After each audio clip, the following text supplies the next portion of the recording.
One of the things that we need to do as chemists is learn how to name chemical compounds so that we can communicate effectively with each other. This is referred to as chemical nomenclature. In this video, what I'm going to do is I'm going to go through the rules for naming ions and ionic compounds, and this is reasonably complex.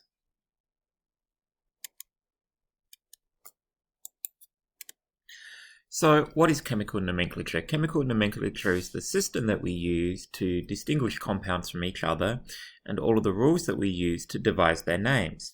And the rules that we're going to be using are the rules that were developed by the International Union of Pure and Applied Chemists. And in particular, what we're looking at is the naming rules for inorganic compounds. Now, later on, if you take the organic chemistry sequence, you'll learn all about naming organic compounds, and that is a lot more complicated. So we're kind of fortunate that we are just starting with the easy stuff. It is also important to recognize that many compounds are named according to their common names or trivial names, and a good example of this is water. And sometimes we'll do that because the name is just sort of so familiar it would be impossible to stop people from using the name, and also sometimes the common name is just kind of better, it makes it clearer what we're talking about. So the first class of compound that we're going to learn how to name are ionic compounds, and ionic compounds are named according to different rules from molecular compounds. So you want to be able to recognize that you're dealing with an ionic compound, and typically what you'll see is that ionic compounds are formed as a result of a combination of a metal with one or more non-metals. So a good example of this would be sodium containing compounds.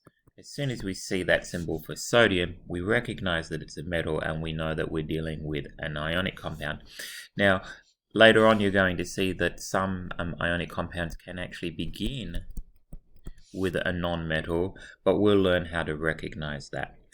Now, if you look at a compound formula and you see that it's forming as a result of a combination of several different non-metal atoms combining with each other, then you most probably have a molecular compound. So one of the first skills you want to be able to develop is distinguishing ionic compounds from molecular compounds. So this guy we're going to classify as ionic because it's got a metal in it, sodium. This guy's ionic, it's got a group 2A metal in there, barium. This guy's ionic, it's got a group 2A metal in there, magnesium. But this guy here is molecular or covalent because all of the atoms in the formula are non-metals, nitrogen and oxygen. Again, a molecular compound because we've got carbon combining with oxygen, and here a molecular compound, carbon combining with hydrogen, both of which are non-metals. So that's the first thing, is you want to be confident that you have an ionic compound before you name it according to the rules for ionic compounds. So a binary compound is when two different atom types combine. Now there might be more than one of each atom type, but in total there's only two different atom types. So this is a binary molecular compound here. We've got nitrogen, that's atom type 1, combining with oxygen, that's atom type 2. This is a binary ionic compound. We've got sodium, atom type 1, combining with chlorine, atom type 2. This is a molecular binary compound, hydrogen, atom type 1, oxygen, atom type 2. So what we're learning to name at present is binary ionic compounds, where we've got one element that's a metal and one element that is a non-metal. So hopefully you can recognize that all of these guys are binary ionic compounds, as is this one, as is this one. These are all binary ionic compounds because they involve one metal combining with one non-metal. Okay. So binary ionic compounds come of two major types. There are those that contain a cation, that is what we call fixed charge. That is, we always know the charge of the cation from the position of the metal in the periodic table. So these are formed by metals that can only form one type of positive ion. And the rules for identifying these are that the metal must come from either group 1A, group 2A, or be one of these special cases here. Okay, now these elements here on the periodic table, they all touch one another, so that can make it easier to remember these special cases. Aluminum over in group 3A always forms a 3+ charge. Gallium, also in group 3A, forms a 3+ ion. Silver is a transition element, but always forms a +1. Zinc is also a transition element, always forms a +2. Cadmium is next to zinc in the transition metals and also always forms a +2. So whenever we see something from group 1A, we know that it always forms a +1. And whenever we see a metal from group 2A, we know that it always forms a +2. So for these special cases here, we have what we call a fixed charged binary ionic compound. We know the charge with confidence on the metal ion on the cation from its position in the periodic table. Now, some metals form more than one cation, and these metals are generally in either group 4A or in the transition metals. So these are referred to as variable charged binary ionic compounds. So an example of this would be chromium, which can form chromium 2+, chromium 3+, and even chromium 6+. So there is more than one cation that can be formed by chromium, and so we can't just rely on its position in the periodic table to tell us what its charge will be. So what are the cations that have the potential for having a variable charge? Well, it's anything that's not in that list above: group 1A, group 2A, aluminum, gallium, silver, zinc, and cadmium.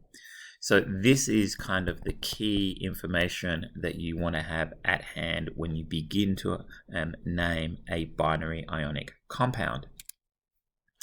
So, talking a little bit more about these variable charged cations, what's important to recognize is that some metal atoms from the transition metals and some of those in groups 3A, 4A, and 5A can form more than one ion.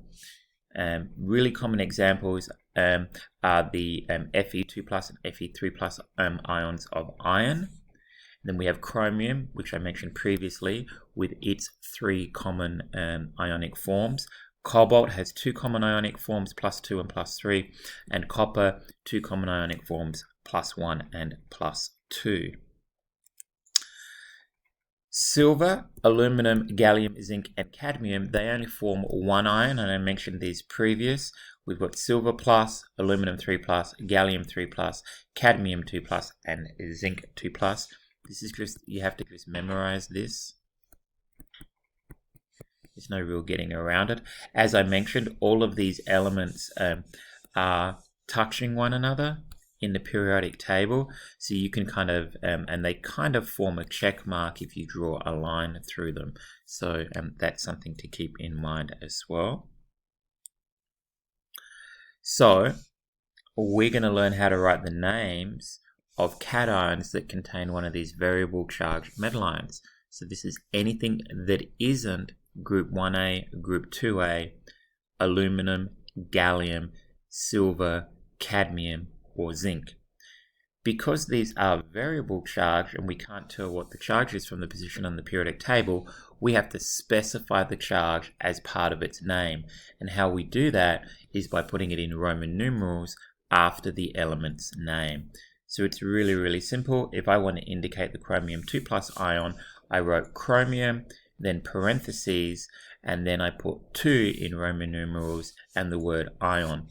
If I wanted to indicate that it was chromium 6+, I would put chromium, and then I would scratch my head for a second, and I would go, okay, that's the 6 in Roman numerals in parentheses, and then ion. So you might want to review your Roman numerals 1, say, through 8, and that'll cover you for any possible contingency, just in case you don't know them. All right, so that's how this works, right? You have to specify what the charge is as part of the name of the ion because it can't be determined only from the position in the periodic table. Now, sometimes, and I'm not going to use it, you'll see this sort of like Latin-based system, and I don't use it because I don't really know Latin very well. I'm kind of okay at Pig Latin, but I don't really know the Latin names of all of the elements in the periodic table. But sometimes you'll see this when a metal commonly forms two or more cations. What you'll see is the very lowest one will be named by giving the Latin root of the element, and then you'll follow it up with the ending us. And then the highest charged of the sequence of ions will be named by giving the Latin root of the element followed by the ending ic. Now the problem is, of course, is you got to know all the Latin roots for all of these metals, which I don't know many of them.